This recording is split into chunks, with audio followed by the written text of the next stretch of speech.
Here, this is for you, Mom.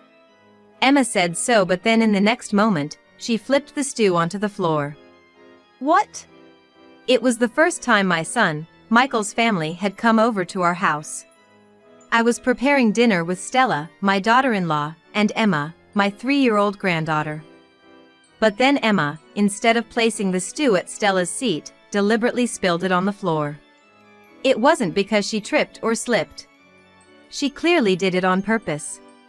Wasting food like that. Why would you do something like this? I couldn't help but scold Emma harshly. Because I thought it was easier for Mom to eat. Startled by being scolded, Emma said, crying and shaken. Easier to eat? I couldn't believe Emma's words and unconsciously repeated them. Mom always eats on the floor. What do you mean? Sobbing, Emma tried to explain. Hearing Emma's surreal words, I looked at Stella to question her. Seeing Stella with a pale face and her shoulders shrunken, I felt she was hiding something. Good morning.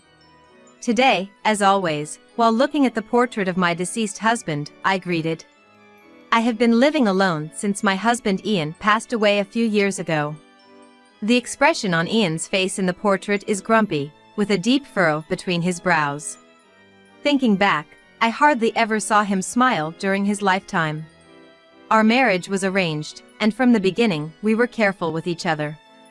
We barely spoke, each of us strictly keeping to our roles. A happy marriage seemed far from achievable, and we never went out together even on holidays. At that time, I didn't have friends to call my own, and of course, it was a time when there were no mobile phones, so I came to think that's just what marriage was. Ian would lock himself in his room or go out alone on weekends, coming back late at night. And sometimes we wouldn't even talk at home, always an icy atmosphere prevailing. Yet, my in-laws were persistent in wanting to see a grandchild. Suspecting illness due to the lack of childbirth news, they urged me to go to the hospital repeatedly. Ian, for his part, seemed annoyed being nagged, shared the bedroom with me just for one night. Luckily, I became pregnant and decided to pour all my love into raising the child. Ian showed no interest even as my belly grew, mercilessly assigning me household chores even when I was immobilized by morning sickness and wasn't even there for the birth of our child. When I was too exhausted and asked Ian for help, he dismissed me by saying he was busy. However, when our son Michael was born, Ian changed as if he were a different person and actively involved himself in parenting. For the first time, Ian suggested we go shopping together with Michael. What kind of picture books should we read to Michael? I couldn't hide my joy and spoke to Ian more than usual. Wouldn't this outfit look nice on him? Contrary to my excitement, Ian still had an angry look. He hardly responded and dismissed all my choices with a sigh and told me that he would decide everything. I wanted us to cooperate in parenting, but Ian rejected everything I tried to do or say. Only a man can understand what a boy needs. And eventually, even when feeding Michael, he said he wanted to focus on the meal, so he moved to a separate room. Ian was quite strict about everything from how to hold a fork and a knife and to the order of eating. It took 6 months before Ian approved of Michael's eating manners and allowed him to eat with me. The first time I saw Michael eat, I was astonished by how neatly he did it. He never complained or showed weakness, focusing solely on his studies and not playing with friends. Michael, well done. Why don't you take a break sometimes? I tried to comfort Michael with some cake as a snack while Ian was away. Sweets aren't good for the body. He refused without even glancing my way. As Michael entered high school, he joined the baseball team, wanting to train his spirit, and became a star pitcher of the team. Even after that, thanks to his disciplined effort, he tackled everything with all his might and graduated top of his class from a prestigious university known for its difficulty.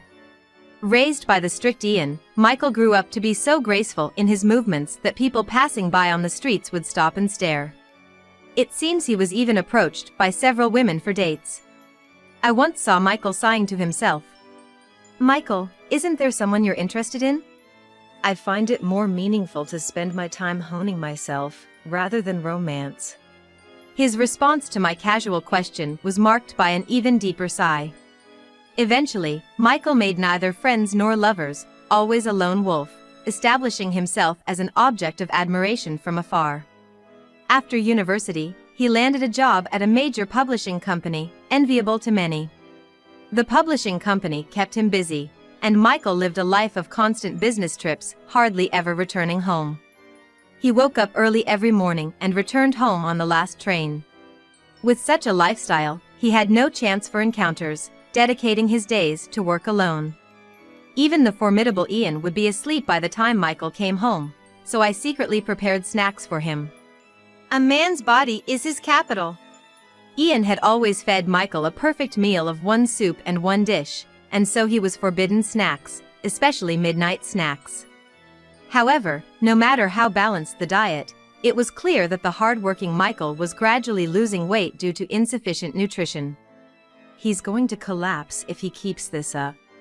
Michael initially refused the midnight snack, wanting to go to bed early. But one day, after exchanging such words several times, Michael's stomach growled loudly, cutting off his words. "The stew is ready." I said, "I want to go to sleep." "See, the stomach doesn't lie," I gently told Michael, who turned bright red and looked down. "Is it really okay for me to eat?" "Of course. I made it for that reason." "Thank you." With a slightly trembling voice, Michael carefully brought the spoon to his mouth. Then, with his spoon in his mouth, Michael froze. "Michael, what's wrong?" "It's delicious." It seemed the taste was shockingly good for Michael. He devoured the steaming stew, even asking for seconds. After finishing 3 plates, Michael showed a smile I had never seen before. "Ah, this is the best feeling. I didn't know there was something this delicious. You've worked hard every day. I'll prepare a snack for you tomorrow night too." From that day on, Michael began to eat the midnight snacks I prepared with curiosity. Thanks to that, Michael's weight returned to normal, unbeknownst to Ian. The time for midnight snacks, the only time Michael and I spent together, became the time I also looked forward to as well. "Mom, what's for tonight's snack?" "Tonight, it's ramen." "Ramen? I've been wanting to try that." For Michael, who had never eaten out, the midnight snacks I made were all first-time experiences. Every time, Michael would light up like a child and eagerly eat up the meal. And so, seeing Michael off to work in the morning as usual became part of my daily routine. Michael, having regained his health, made significant progress at work, becoming regarded as the star in the company. This led to a series of invitations from women, it seems. Seeing this, Ian, perhaps unable to stand it, recommended an arranged marriage, and quickly, the discussions concluded, and Michael ended up getting married without any prior dating experience. Michael married Stella, a woman who worked as a secretary to the president of a famous company. Though she was of a quiet demeanor, she appeared to be a polite, serious person. "I am inexperienced, so I ask for your kindness." At our first meeting during the introduction, Stella greeted us politely, a rarity these days. "I will do my best to be a good wife and support Michael." Stella smiled softly, narrowing her beautiful eyes, and I thought she looked as beautiful as a blossoming flower. "We're going to be family, so don't hesitate to rely on us for anything." Happy as if I had gained a daughter, I exchanged contact information with Stella and told her so. Stella, coming from a family that lived a bit far away, nodded happily to my words. "Thank you very much. It's very reassuring." Then, the newlyweds moved to the neighboring town. Anticipating they might have a lot of unfamiliar things to deal with in their new life, I decided to frequently send messages via mobile phone. However, when I asked if they needed any help, Stella, who was already domestic and skilled in household chores, seemed to have quickly won over Michael's heart. It appeared Michael often had to go on business trips due to work, but they seemed to get along well, going shopping together on holidays. Not only that, but Stella also took care of me by giving me candies when I had a sore throat or recommending a good plaster when I mentioned I had hurt my back, always considerate towards me. She would quickly reply to my messages, so I thought there was no need to worry. When I told Ian about Michael and Stella, he nodded as if to say, "Of course, making me completely at ease. I'm happy to see them so happy. Michael and Stella were blessed with a daughter named Emma in their 4th year of marriage, bringing me great joy. And I think even Ian softened a bit. However, life doesn't always continue happily. Before Emma turned 2, my Ian suddenly collapsed. Ian, who had lived a life rarely seen smiling, seemed to have been unknowingly harboring stress. By the time he was advised to be hospitalized, it was too late, and cancer had spread throughout his body. And so, Ian passed away, leaving us behind. After the funeral, as I started living alone, messages from Stella, which used to come frequently, gradually became scarce. Even when I offered to help with childcare, I was gently refused, not wanting me to go through the trouble. It started after Ian's funeral. Stella suddenly began acting strangely, and when I inquired about Emma or their life, her responses were curt, and sometimes there was no reply at all. She wouldn't answer phone calls, and I worried every day. Feeling the distance between Stella, Emma, and myself, time passed, and before I knew it, Emma was 3. Thinking at least for Emma's 3rd birthday, I decided to send a message about having a meal at my house. Happy 3rd birthday to Emma! Have you gotten used to parenting? Yes, thank you. It's been a while since we've seen each other. How about a meal at my place? No, thank you. Stella's cold reply made me sigh.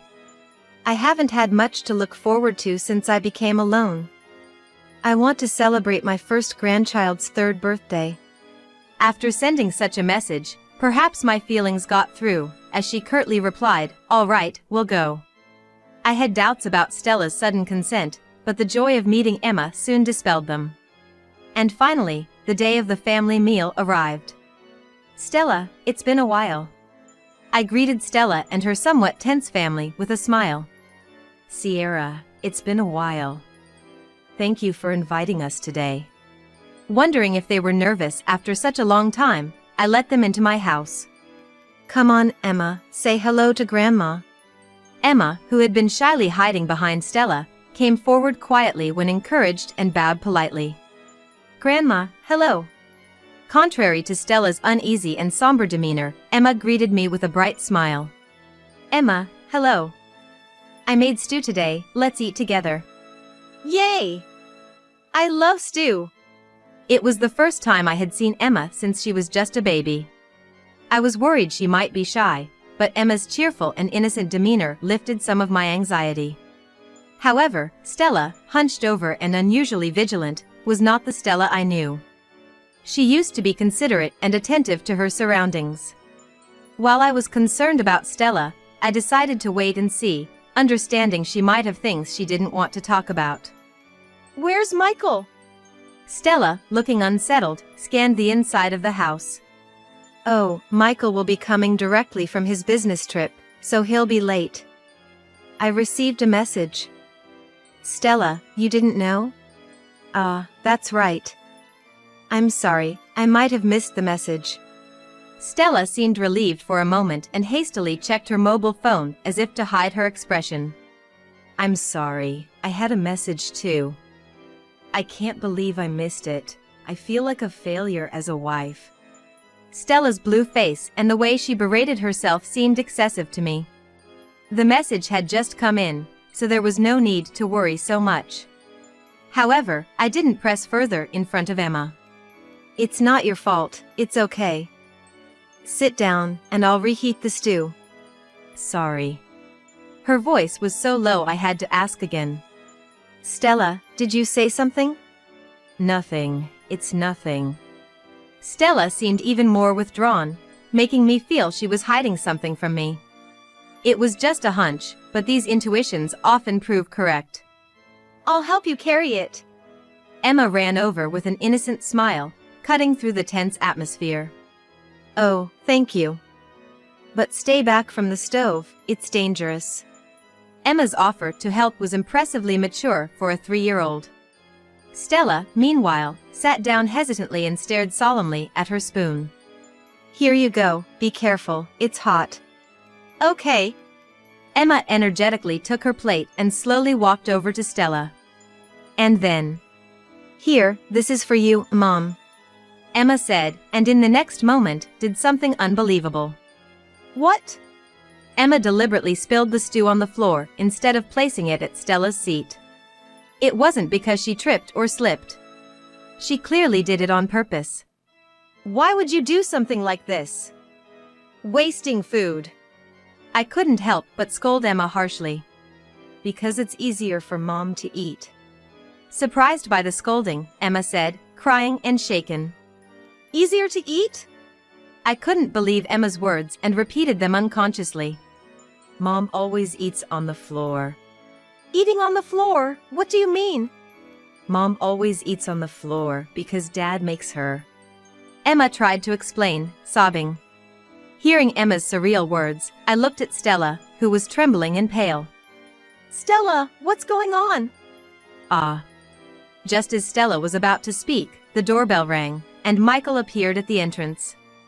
Despite the awkward timing, I quickly cleaned up the spilled stew and welcomed Michael in. I'm home. Did something happen? Michael seemed puzzled by the delay between the doorbell and the door opening. Welcome back. I couldn't leave the stove. I tried to act normally, hiding my agitation. I see, is that stew I smell? Yes, your favorite stew.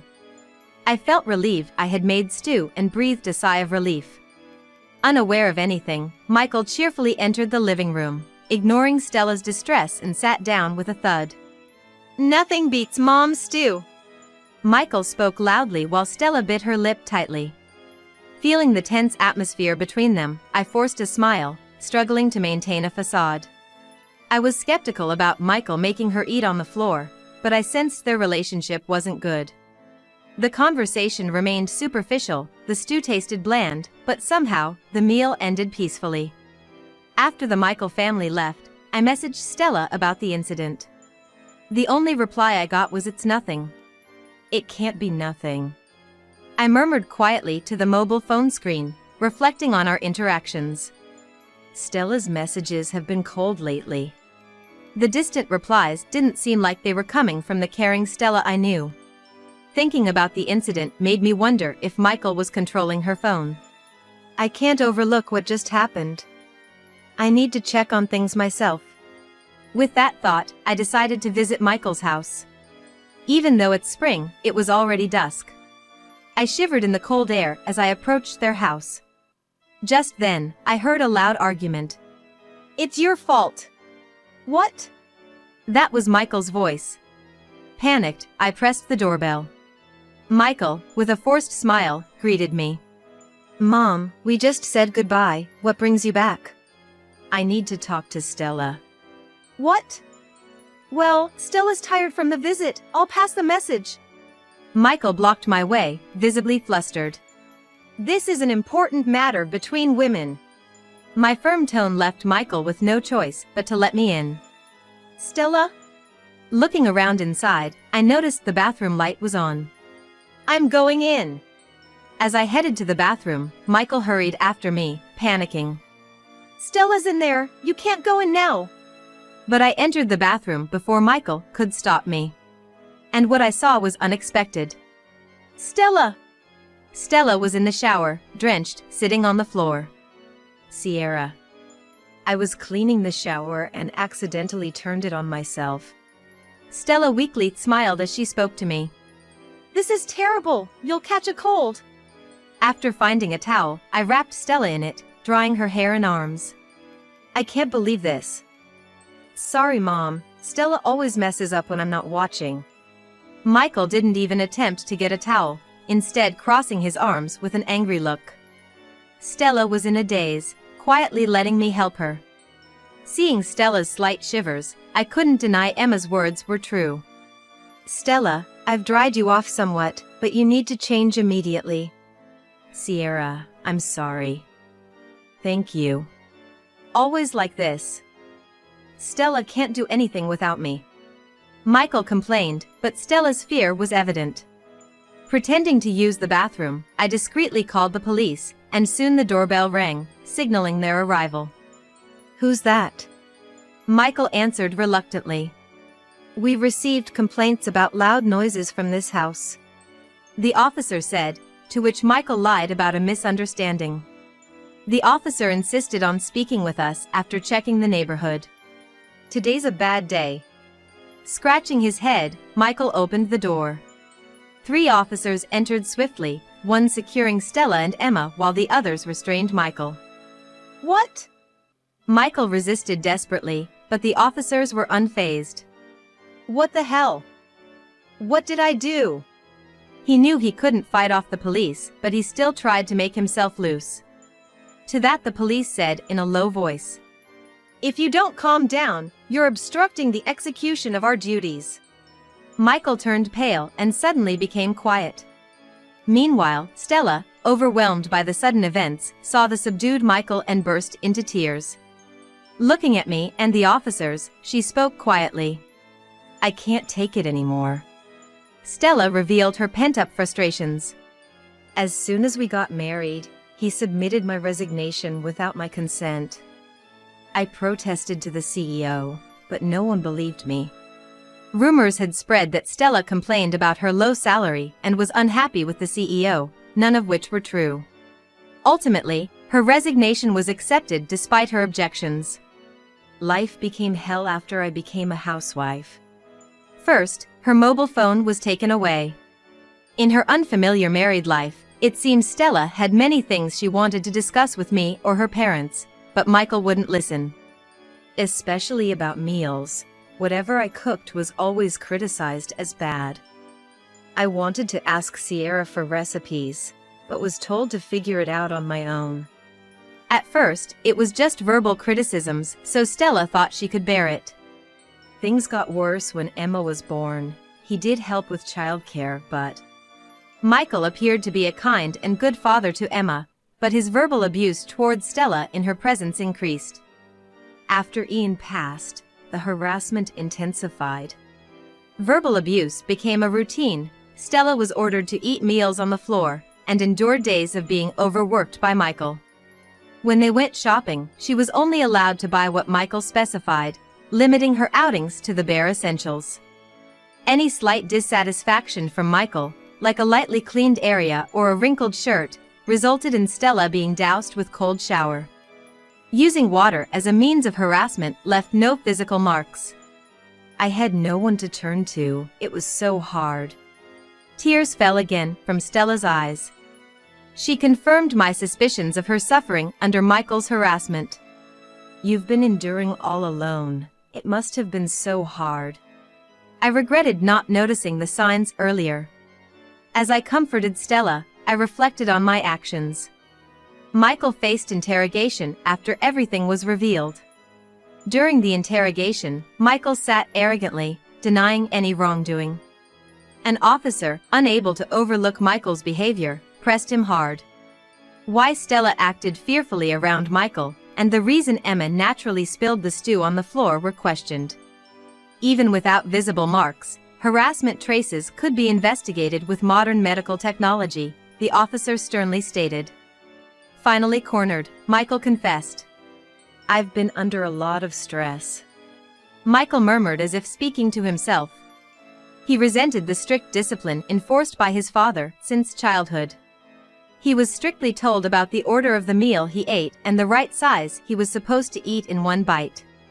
"You can't even do this." Harsh scoldings for minor mistakes were part of his upbringing. Forced to learn kanji and English at a young age, Michael was made to revise tirelessly for any mistakes. In elementary school, while peers enjoyed games, Michael was sent to unwanted lessons and cram schools. He revealed his dissatisfaction with all of it. In high school, he was forced into a strict baseball team, despite having no interest. "The first time I played soccer during a break, I found it incredibly fun, but my father never allowed me to switch to the soccer team." I was shocked by Michael's words. I trusted Ian to take care of meals in another room, never questioning it, and rejoiced at Michael's academic and extracurricular diligence. "All the times you were working so hard, it wasn't because you enjoyed those activities." I didn't know Michael loved soccer and I was unaware of his interactions with Ian. I was just preparing lunches every day without knowing anything about my family. I had no idea you felt that way, Michael. It's natural for you not to know. He said it was a man's promise and made me keep quiet. Michael, adeptly trained mentally, easily maintained composure without my knowledge. He didn't enjoy studying either. He was restricted from popular student activities like gaming and fashion interests. And even his love for sweets was limited. Ultimately, an arranged marriage decided by Ian added to his growing resentment. Having the marriage arranged without his consent, Michael seemed to have started feeling indifferent about everything. Even after getting married and moving away, the pressure of being married to someone chosen by Dad made him feel monitored, and the curse lifted only after Dad's death. I became obsessed with the idea that Stella should strive just like me. That was how Michael concluded. I thought I had raised Michael together with Ian. I had no inkling Michael was enduring such hardship behind my back. The guilt and powerlessness overwhelmed me. Despite Michael and Ian keeping silent, I bear responsibility for not noticing. Stella, this isn't something an apology can fix, but it was my fault for raising him poorly. I'm truly sorry. No. I'm the one who should apologize for not being able to heal Michael's heart. Stella's words, ever so kind, made tears spill from my eyes. Stella, you've done nothing wrong. I'm truly sorry for everything. Afterward, Michael was arrested for assault. Having shared his burdens, he seemed somewhat relieved. He will now have time to reflect and make amends. Stella decided to divorce Michael, taking Emma back to her parents' home. Sierra, thank you for everything. I haven't done anything worthy of your thanks. I decided to support Stella and Emma financially in Michael's stead.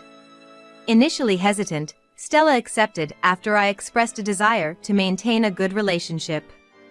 I'm sorry if I made you feel uncomfortable. I'll always consider you as my family.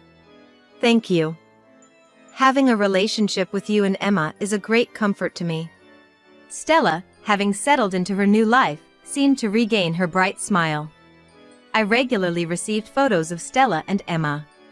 She also invites me several times a year to visit Emma. Sierra, would you like to come over sometime? Emma misses you. Seasons have cycled through peaceful days since the incident. Emma started going to elementary school and even visited my house alone. Exactly, Emma, you're doing great. I was teaching Emma how to make hamburgers during one of her visits. Grandma, this is fun! Emma showed a carefree smile, shaping the hamburgers perfectly. Indeed, it's fun. It'd be nice if Mom could join us next time. Yeah. I'll make a lot. I deeply cherished these moments of happiness. Relieved that Michael hadn't inflicted lasting wounds on Emma, I wished for her to always be smiling. As we placed her small hamburgers in the pan, her eyes sparkled with anticipation for the completion of the meal. May your life be filled with smiles from now on. I whispered, as if making a vow.